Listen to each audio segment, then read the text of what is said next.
warahmatullahi wabarakatuh. Alhamdulillahirabbil alamin. Allahumma sholli ala sayyidina Muhammad.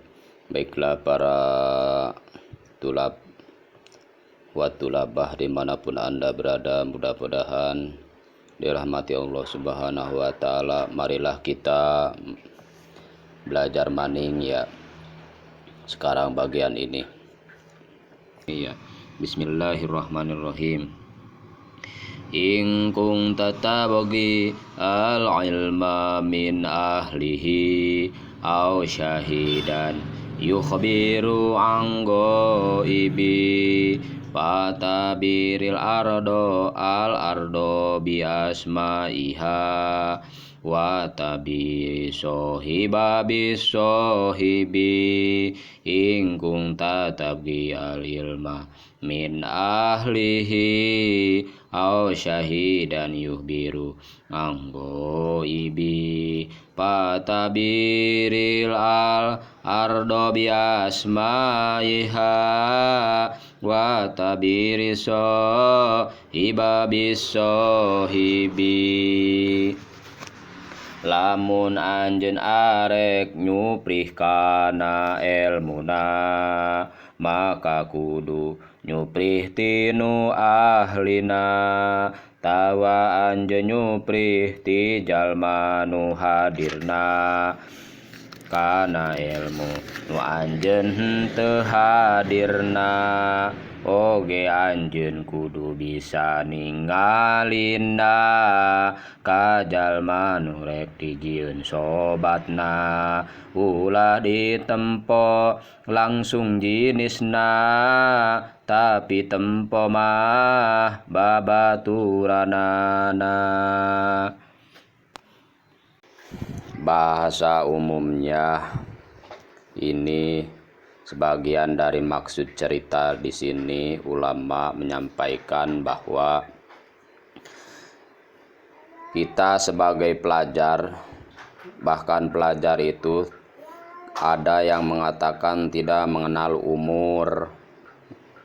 Ya, baik intinya mah baik masih yang anak-anak, muda atau tua yang mencari ilmu dengan niat yang benar, sok bawa buku tulis atau kitabnya, ikuti ulama ustadznya gitu ya.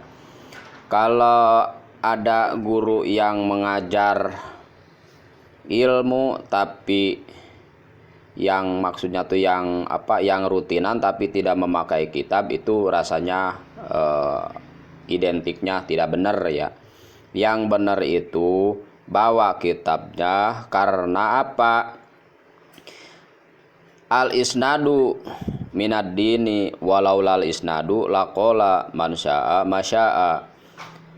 Sanad itu sebagian dari agama. Siapa orang yang tidak bersanad maka omongannya ngawur gitu, ngelantur gitu kalau ngomong tuh. Nah, sebagian dari ustadz kalau tidak bersanad, tidak berguru, tidak punya guru, hasil pemikiran sendiri misalkan, atau yang zaman sekian yang terjebak dengan tekstualis gitu. Katanya kembali ke Quran dan kembalikan umat, maksudnya tuh kembali ke Al-Quran dan Sunnah katanya. Itu tuh sebagian dari yang terjebak dengan tekstualis, bahaya. Makanya golongan mayoritas sebagian menolak dengan seruan-seruan seperti itu tuh gitu. Maksudnya tuh seruan yang tekstualis gitu. Kalau kita bermadhab, kenapa, kan ada pertanyaan kenapa kita harus bersanad atau bermadhab? Karena kita terjebak dengan tekstualis gitu kan. Kita tuh harus diarahkan terus. Kalau yang terjebak dengan tekstualis itu sempit pikirannya. Umpamanya kayak gini, guru tuh yang umpamanya ada guru sama murid, kebetulan muridnya terjebak dengan tekstualis atau terdikte gitu sama gurunya.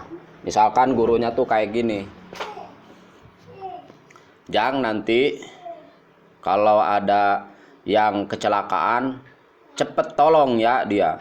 Nah, kalau yang terjebak dengan tekstual seperti itu, jadi nanti tuh kalau misalkan ada yang apa namanya tuh, ada yang sakit, misalkan ada yang sakit, tiba-tiba sakit atau tiba-tiba pingsan gitu, tidak ditolong karena bukan kecelakaan katanya. Dah saya mah disuruhnya kalau misalkan ada kecelakaan. Nah, itu tuh ya orang-orang yang sebagian terjebak dengan tekstualis. Dan secara umum enggak kayak gitu. Pokoknya yang terkena musibah, maksudnya mah kata guru tuh. Kadang-kadang saya juga ya pernah apa ya istilahnya tuh, saya sendiri juga waktu belajar tuh karena berhubung tidak mengerti gitu. Diem we gitu. Diem we di mana gitu. Biarin dari ini mah tugasnya yang lain.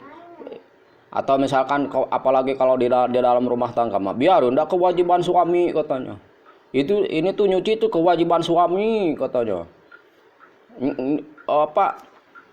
Mengasuh anak kewajiban suami katanya. Kalau jadi diam dianya tuh.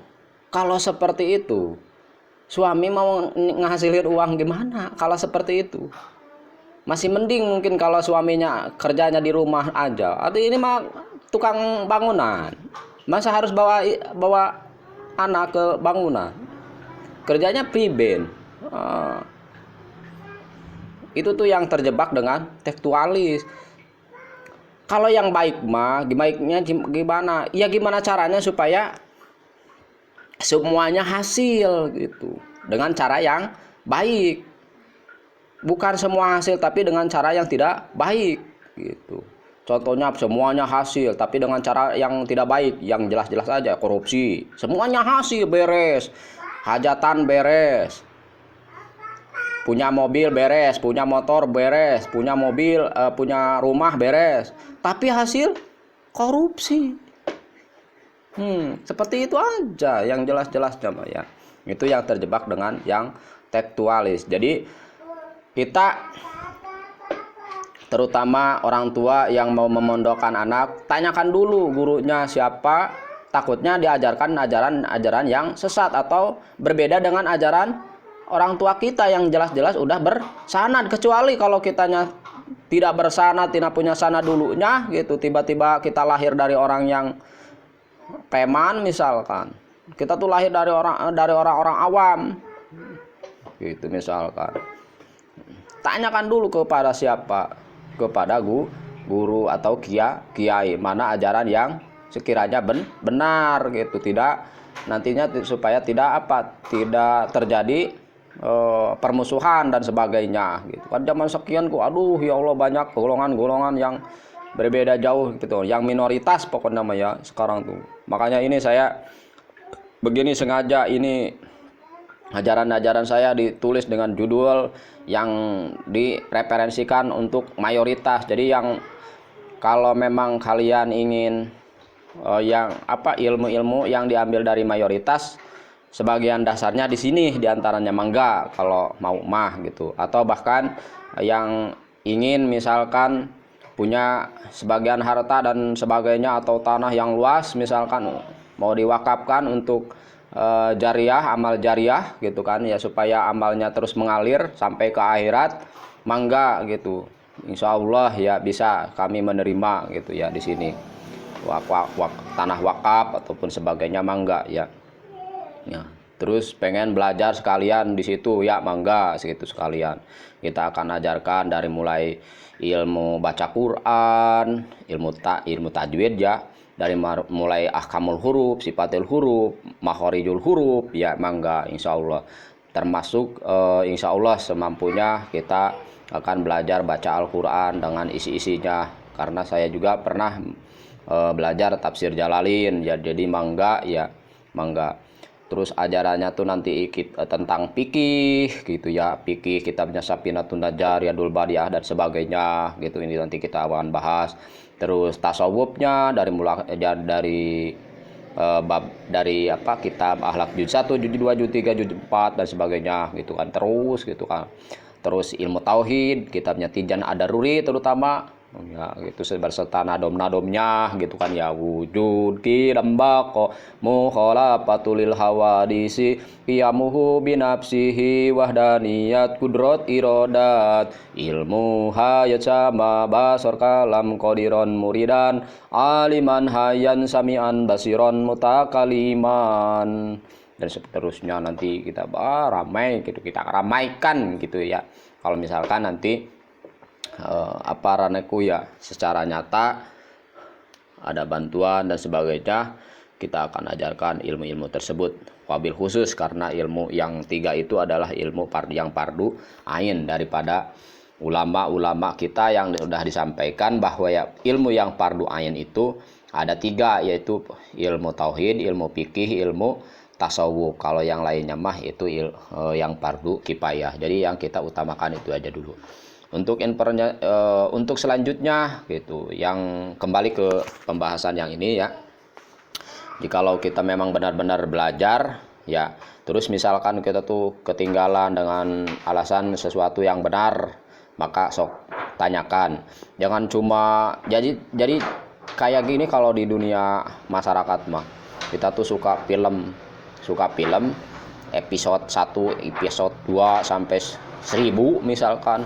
Pas episode 10 kita ketinggalan nanyain ke yang yang nontonnya tuh, kemarin tuh kumaha katanya, gimana ceritanya tuh, kita nggak nonton katanya. Nah kayak gitu aja. Begitupun kita waktu belajar sama ya, sok tanyakan ke orang yang hadir di majelis taklim. Kemarin kalau di istilah di pondok mah namanya sorogan. Kayak saya mau sorogan atau mau apa ranku ya, belajar dengan secara tulus supaya kitanya tidak bolong-bolong. Sok tanyakan kepada teman kita yang hadir di majelis taklim. Untuk informasinya cukup sekian dulu. Billahi taufiq wal hidayah. Wassalamualaikum warahmatullahi wabarakatuh.